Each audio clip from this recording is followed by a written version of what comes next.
Now, we're going to take you to today's perspective on the programme, back to a country that perhaps we've not spoken about enough of late here on the channel, Afghanistan. My guest today is Secretary-General of the Humanitarian Society, the Norwegian Refugee Council. He's just back from travelling across Afghanistan to see for himself the work of the organisation, what it's doing there, and to better understand the humanitarian crisis hitting. He's been there with a focus on people being expelled back to Afghanistan from neighbouring Iran and Pakistan. Hundreds of thousands of Afghans have already been forced out, returning to a deeply uncertain future. The situation in Afghanistan becoming tougher and tougher month by month as the Taliban tightens its grip since it took power again in 2021. Well, Jan Egeland joins us now from Oslo. Thanks very much for joining us on the programme. Let's talk first of all specifically then about these Afghans forced back into the country. Tell us why they've been forced back then.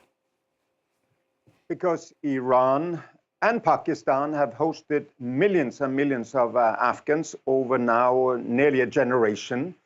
They feel they have not been supported enough by the rest of the international community. They say that they cannot sustain the Afghan communities in their countries, and they therefore started to deport them back. But from Iran, where I could see at the border crossing, thousands coming back every single day, because this happens in the middle of the winter. This is happening in the middle of a humanitarian crisis in Afghanistan. More than 23 million people in Afghanistan need humanitarian assistance as it is, and then 2 million more coming from Iran, on top of the 1 million nearly that has come from Pakistan, makes things even worse. Yeah, so what awaits those people? I mean, presumably they can head back to family and friends, or is it much more complicated than that? It is more complicated because many of them have been many years in Iran and in Pakistan. I met families at this border crossing. They get some relief there from the Norwegian Refugee Council, from the UN, and from others. But they said, we come carrying nothing, and we come back to nothing. We don't know where to go. We don't have shelter. We have nothing. Some of them, most of them, will try to go back to the province from where they originated, but their homes are gone. Their networks have also gone. And the Western world that spent trillions during that ill-fated NATO American-led operation is turning their back to Afghanistan and back to the promises they made to Afghan girls and women and civilians to not let them down as they go from one crisis to the next. How are you able to help, and realistically, is it just a drop in the ocean? No, we're able now to travel all over the country. We have movement, freedom of movement. I mean, I traveled now by car from Herat, which is in the northwest, close to the border to Iran, all the way down to Kandahar in the south, through provinces like Helmand, that you will recall had fierce battles for 20 years. It was calm, it was secure, we could easily move. The one big problem we do face is that the authorities, the Taliban authorities, have banned education for women beyond primary school, and there are also a lot of restrictions on women in the work life, in cultural life, in movement without the male guardians and so on.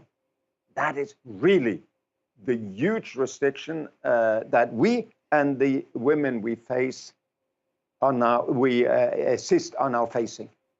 Yeah, you say you're able to move, but I mean, I was reading an article from just over a month ago, the Taliban saying it was closing all national, all foreign NGOs that employ women. I mean, that must have had a big impact on you, I assume.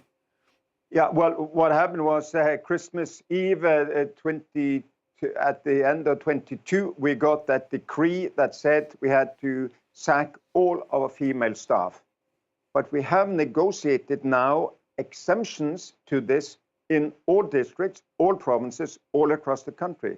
So it's not true that we cannot operate. We operate with male and female workers alike. We paralyzed all work and demanded to have our female colleagues back. We said we would not work with males only, and that we were able to overcome. So we can work. It's a myth in donor capitals. When meeting the donors today, that we cannot work. We can work. The reason we're laying off female staff now, aid workers, and closing projects is lack of funding. It's not these restrictions of the Taliban. The Taliban restriction that is really one we have to fight is the one on education. It's a very difficult position as well, obviously, from what you're saying as well, for Afghan women who are living in the country. Yeah. Tell us what you saw about the difficulties and the lives that they're having to lead at the moment. Well, it's in every detail. I mean, they cannot travel beyond their town, their city, without a male guardian. A brother, a father, an uncle, someone else. Of course, that's an enormous impediment. There is problems in work life, absolutely, in cultural life. They cannot go to the park. But more than anything, I feel that it is an existential thing that all education has been closed on secondary level above, which means you will not have professional, educated Afghan women in the future.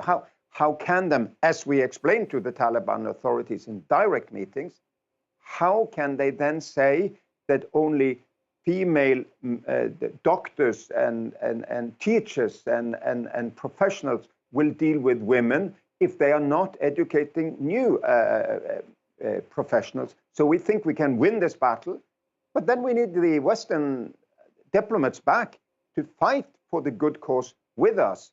We're alone there now in Afghanistan. Most of the Western countries are gone. They went for the door with their soldiers and their aid in 2021. Yeah, you talked a lot earlier about the lack of financial investment from the international community. What about the investment politically? I mean, do you see other organizations, other governments at all trying to engage with the Taliban, trying to get them to change course in any way? Yeah, I mean, some are. I mean, I give credit to the European Union Commission that has a delegation there. So the courageous female diplomats of the European Commission have been there, but most of the male envoys of most of the European countries are going to meetings in Doha, in Dubai, in Islamabad, and so on.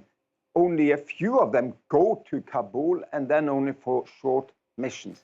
They need to go back and stay in Kabul, go to Kandahar, fight with us for women's rights and non-discrimination on the gender basis. It's not, they don't need another seminar in Paris or in Copenhagen or Oslo, the women of Afghanistan. They need that we engage and fight for them in Afghanistan.